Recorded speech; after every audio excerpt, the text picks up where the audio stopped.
Então, muito boa noite a todos, uma vez mais. É sempre um gosto estar convosco.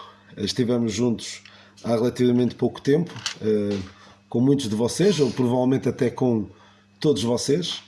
E nesta noite eu gostava de vos falar de um tema que acho importante. E quando disse ao Lucas que vos ia falar hoje, alguns vão perceber porque é que ele disse isso. Ele perguntou o quê? Vais falar outra vez das más companhias de Josafá. E porquê é que eu digo isto? Porque ele já me ouviu pai 5 ou 6 vezes a falar desse tema. Por isso ele não tem mesmo razões para... Bem, espero que ele não erre nessa área em que o Josafá errou. Mas quero-vos falar de alguém que também é pouco conhecido na palavra de Deus, que era um jovem e que passou por situações, por tentações pelas quais nós também podemos passar.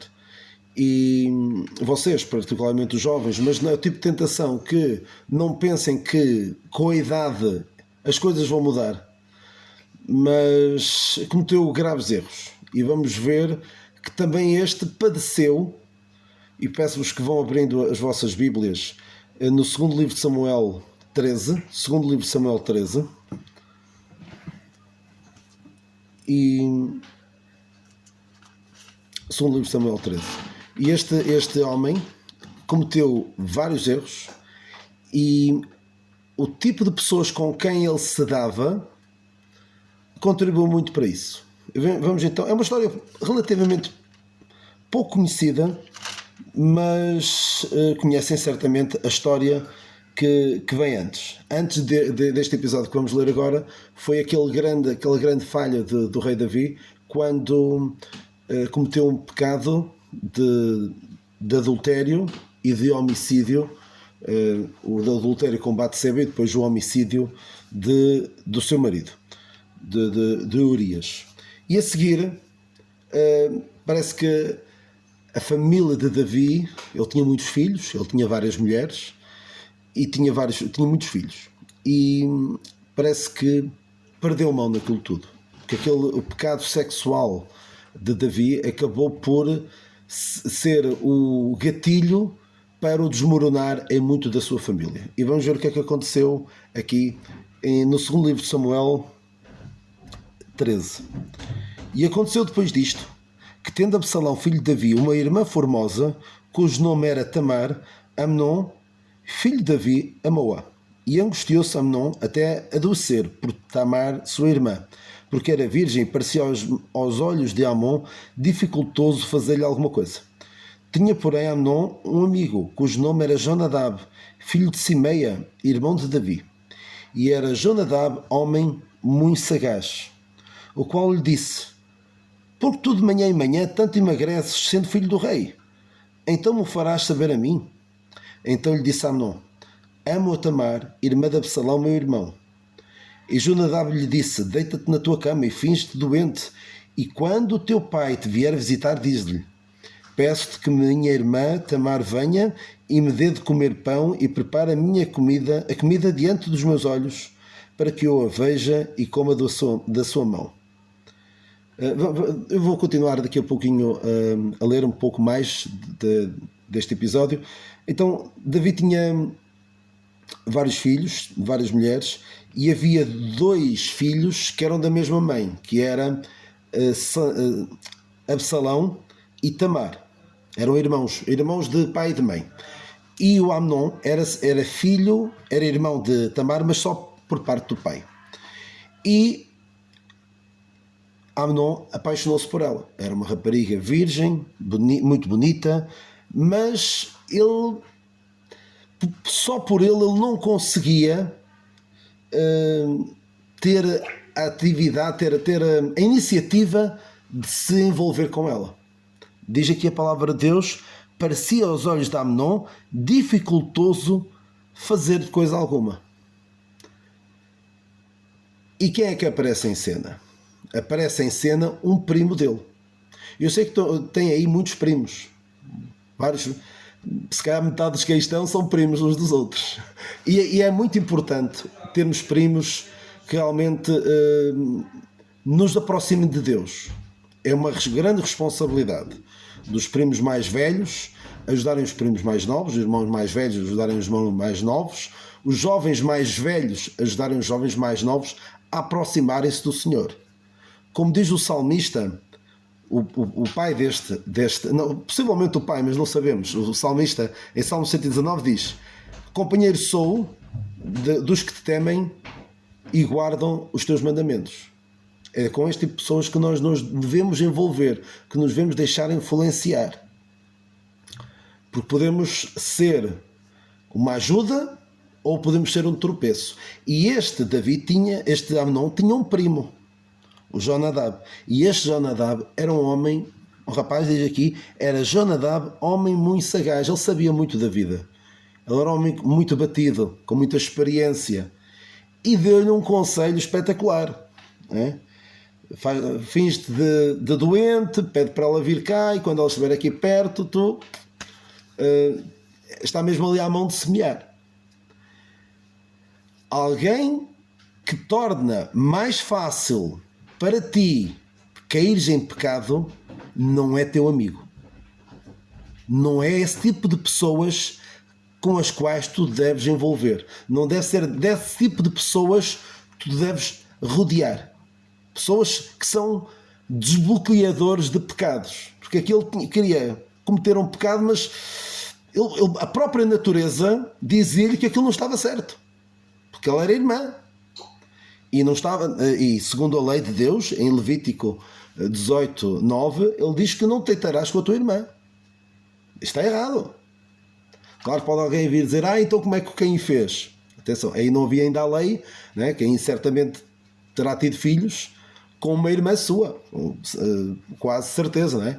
Mas aí eram situações diferentes e Deus não tinha dado a lei, não tinha proibido esse tipo de relacionamentos, e ele, naquele caso, estava em causa a propagação da espécie humana.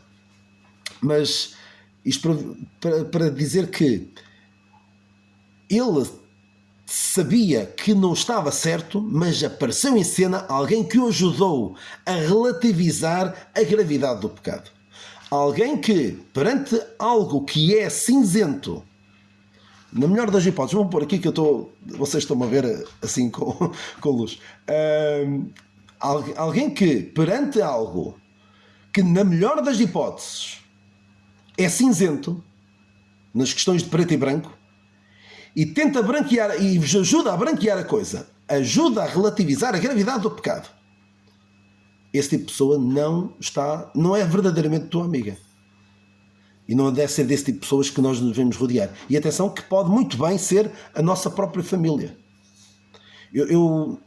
Há um jovem que já há alguns anos me confidenciou que o primeiro contacto, e isto pode ser um bocadinho forte o que eu vou dizer, mas é verdade, disseram-me isto, o primeiro contacto que teve com pornografia foi através de alguém que conhecia da igreja, de um jovem que conhecia da igreja. Estão a ver o tipo de convivências que por vezes nós encontramos mesmo no meio da igreja, nos meios mais insuspeitos, onde menos isto deveria acontecer. E então, este homem, muito sagaz, muito sabido, muito vivido, deu um excelente conselho. E de facto, resultou. Nós vamos ver o que acontece a seguir. Não vamos poder ler tudo, mas ele preparou tudo e tal. E versículo 11. Já o plano estava a correr espetacularmente bem. E diz ele: vem, deita-te comigo, irmã minha. E ela, tendo noção de que aquilo estava errado, diz: não, irmão meu, não me forces, porque não se faz assim em Israel. Não faças tal loucura. Porque aonde iria eu com a minha vergonha? E tu serias como um dos loucos de Israel. Agora, pois, peço-te que me fales ao rei, porque não me negará a ti. Porém, ele não quis dar ouvidos à sua voz, antes sendo mais forte do que ela, forçou e se deitou com ela. E reparem agora no seguinte.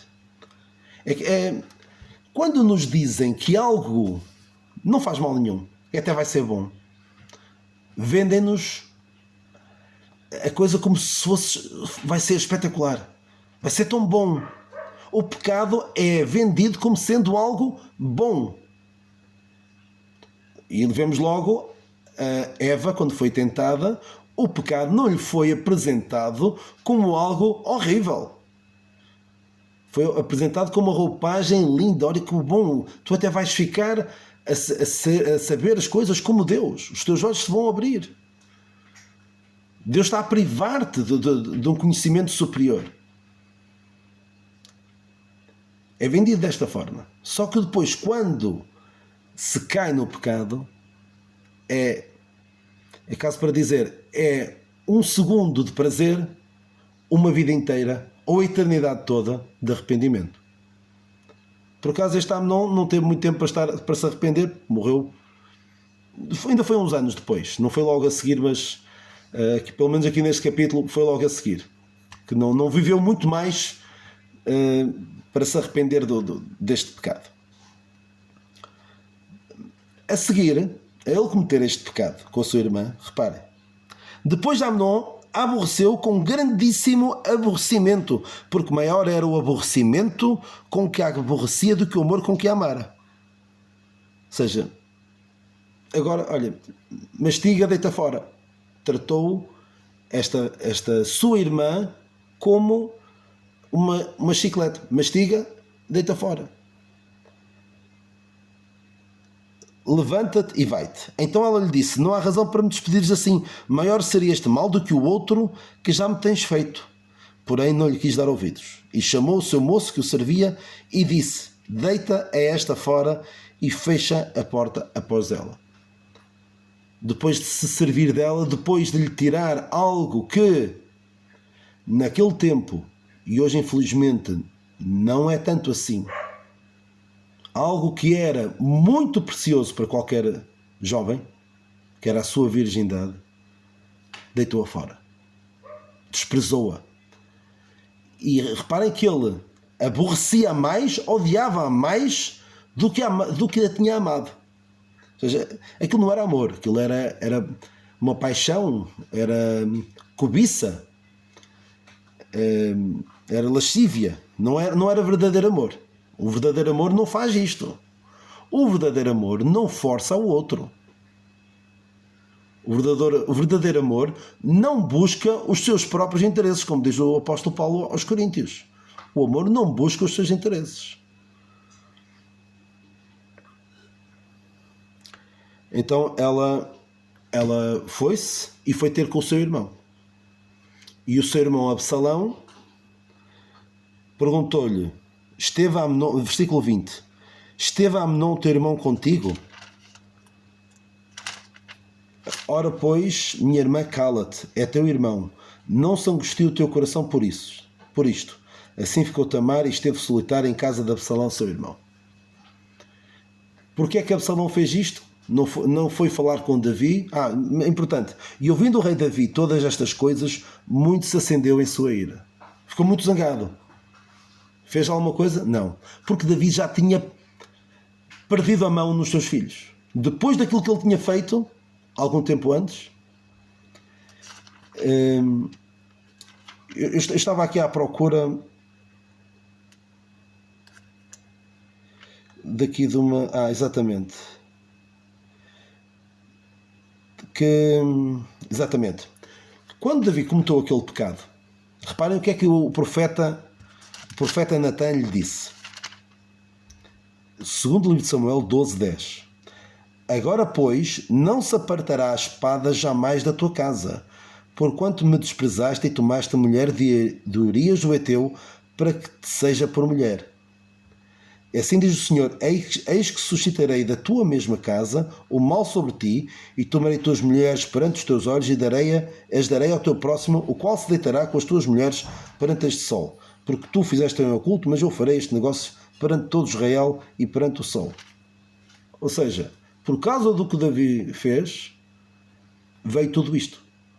Ou seja, e Davi perdeu a mão, já não tinha a mão dos seus filhos, já não conseguia fazer nada, já não conseguia impor a sua autoridade sobre os seus filhos. E reparem aqui uma coisa que eu me estava a esquecer de dizer. Tamar, para ir à casa de Amnon, apesar de serem irmãos, não era habitual, como é hoje, os jovens estarem juntos uns com os outros, assim, com toda a naturalidade. Mesmo sendo irmãos, ir à casa do outro não era assim uma coisa tão simples quanto isso. Reparem aqui. Versículo 7. Mandou então Davi a casa, a Tamar, dizendo: vai à casa de Amnon, teu irmão, e faz-lhe alguma comida. Ou seja, o próprio Davi, que era um homem muito cuidadoso, porque habituou-se a isso, quando andava a fugir de Saul, fugiu de Saul durante largos anos, ele era muito, muito cuidadoso, estava sempre a antecipar cenários. Aqui estava provavelmente tão transtornado com tudo aquilo que tinha acontecido, se calhar até a desfrutar da sua nova esposa e do filho que teve entretanto, de Salomão, que já nem estava muito virado para os filhos, negligenciou os seus filhos e negligenciou aqui alguns sinais de alerta. Vou mandar a Tamar para o Amnon, para ela cozinhar para ele. Isto é melhor ter algum cuidado. Mas não, Davi baixou a guarda e depois deparou-se com esta situação grave, irou-se muito, como nós vimos já há bocado, mas já não tinha mão neles. Já, cada um fazia o que bem lhes apetecia. E então, o que é que acontece a seguir?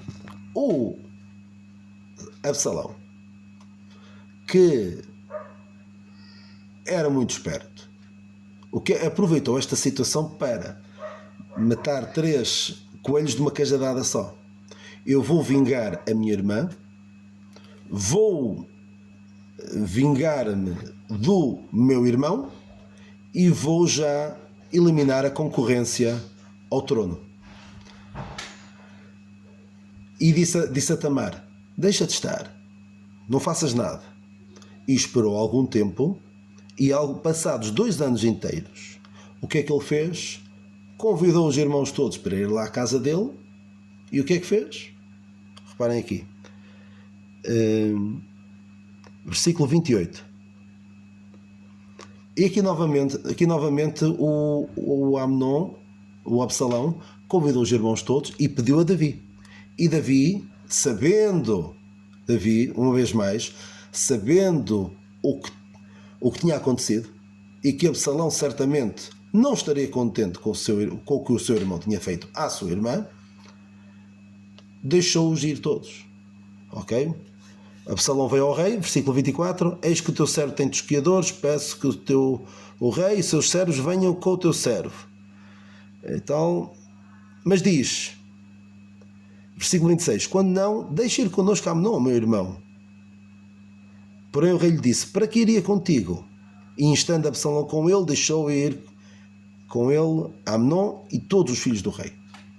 Ou seja, Davi se estava ali um bocado desconfiado.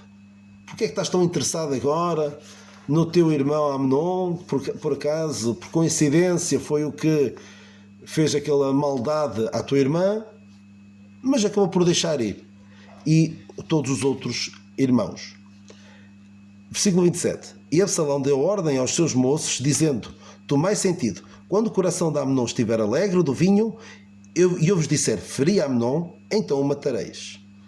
Então foi isso que aconteceu quando estavam lá numa festa e, a dada altura, matem o Amnon. E quando os seus irmãos viram que ele tinha sido morto, fugiram e as notícias chegaram a Davi. É importante, porque é que eu estou a contar também esta parte da história? Porque é para verem as consequências que vieram a este homem por causa do seu pecado, de dar lugar aos desejos da carne. Eu não vou dizer que quem cometer pecados na área sexual que lhes vai acontecer uma coisa destas, não necessariamente, mas vão colher frutos bem amargos por um pouco de prazer, porque a Bíblia deixa muito claro: o prazer do pecado é por um pouco de tempo, por um pouco de tempo. Mas é interessante aqui. Sabem que é que não esteve do lado de Amnon quando tudo isto aconteceu? Quando lhe sobreveio este mal? Quem é que não esteve? Não os consigo ouvir agora, mas poderão pensar. Quem não esteve do lado dele foi o Jonadab. Quem era o Jonadab? Era o seu primo. O primo que lhe deu aqueles conselhos, que o ajudou a desbloquear uma situação para que pudesse envolver-se com a sua irmã, esse não estava lá. Esse não estava lá. Estava lá para dar a notícia ao rei. Olha, não morreram todos, só morreu o Amnon. Reparem aqui no versículo 32. Mas Jonadab, filho de Simeia, irmão de Davi, respondeu e disse: não diga ao meu senhor que mataram todos os mancebos filhos do rei, porque só morreu Amnon. Porque ele tinha ouvido dizer as notícias, as más notícias chegam depressa e às vezes exageradas. Então chegou ao rei a notícia de que tinham morrido todos. Se fosse um jornalista, um apresentador de telejornal de há uns meses, diria: morreram todos, como deu notícia há uns meses um jornalista que começou assim o telejornal. E aqui poderia alguém começar a dizer: morreram todos. Mas não, depois vem outro e diz: não, afinal não morreram todos, morreu só Amnon, está descansado. Mas reparem aqui, o que é importante aqui? Porque assim o tinha resolvido fazer Absalão desde o dia em que ele forçou a Tamar, sua irmã. Ou seja, o Jonadab sabia dos planos malvados de Absalão. O que é que ele fez? Avisou o seu suposto amigo Amnon? Não. Ele era um mero desbloqueador de pecados. Não estava ali para o ajudar verdadeiramente. Porque não o ajudou na hora em que ele precisava de alguém que dissesse: olha, não te metas, não vais lá. Ele está mortinho por te apanhar a jeito para te matar. Isto não era um amigo. Isto era alguém que o ajudava a pecar. E alguém que te diz aquilo que tu queres ouvir não é verdadeiramente teu amigo. O teu verdadeiro amigo é aquele que te diz aquilo que tu precisas de ouvir. Porque quando tu dizes a alguém aquilo que eles querem ouvir, só estás a ajudar a ti mesmo. Mas se tu dizes a alguém aquilo que ele precisa de ouvir, estás a ajudá-lo a ele. E este não era um verdadeiro amigo. Até parecia que até lhe deu este conselho mesmo para ver este cenário todo, esta casa a arder, por assim dizer. E depois desta situação, o Absalão, que mandou matar o seu irmão, fugiu, e depois alguns conhecerão melhor do que outros os dissabores pelos quais Davi ainda passou por causa do seu filho Absalão, porque ele gostava muito do seu filho Absalão, não andou fugido dele. Os capítulos seguintes, 14, 15, 16, 17, 18, 19, até o 19, ou seja, para aí 6 capítulos é problemas de Davi com o seu filho Absalão. E tudo isto foi potenciado por um mau conselho de alguém que supostamente era amigo, era família e parecia que estava a ajudar o seu suposto amigo. Não é? Cuidado com estas amizades. Cuidado com aqueles supostos amigos que nos ajudam a pecar. Cuidado. Porque eles não vão estar lá, tal como este Jonadab não esteve lá para ajudar quando mais ele precisava. Os teus amigos que te dão maus conselhos, que te afastam de Deus, não vão estar lá para apanhar os cacos. Eu costumo dizer, e até parecia mal eu dar uma mensagem inteira sem entrar por esse campo, mas vou dizê-lo. Em certas situações, eu basicamente já acabei, vou só aqui mais um pensamento, penso que também se encaixa aqui. Há alguns pais que se deparam com situações dramáticas, que veem os seus filhos influenciados por redes sociais, por outras pessoas, por professores até, a quererem mudar o seu género, mudar a forma como se identificam do ponto de vista de género. E por vezes os próprios pais, é algo que me preocupa, por vezes os próprios pais não sabem o que é que se passa com os seus filhos. E já ouvi disto de professores, que a prática aqui ainda não chegou tanto, mas já ouvi que o caminho está a ser feito para chegar cá, que se um jovem quer mudar o seu género, os pais não têm nada que saber. Os pais não têm nada que saber. Porque os pais não vão apoiar. Poderão não apoiar.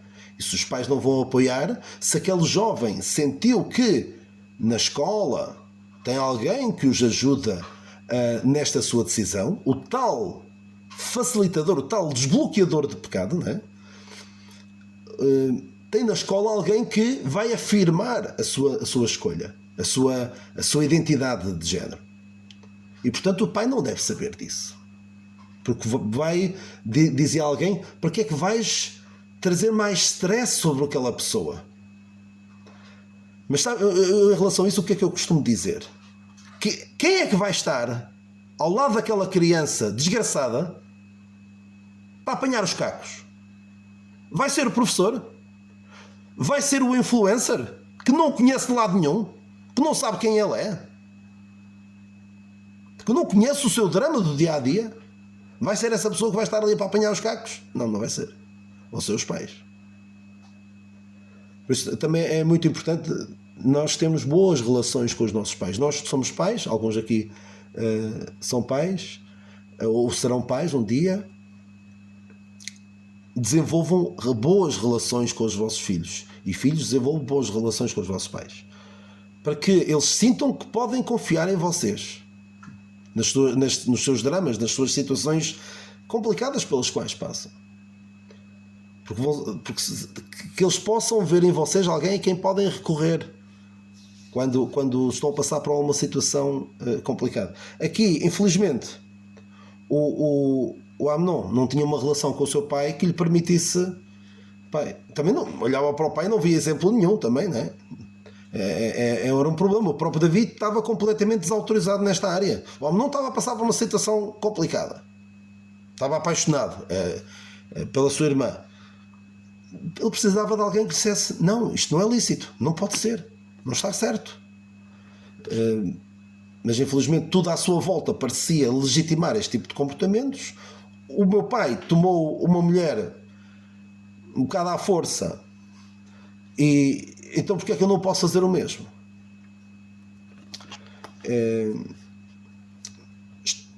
Rodeamos-nos de amigos, verdadeiros amigos, pessoas, como dizia o salmista: companheiro sou dos que temem e guardam os teus mandamentos.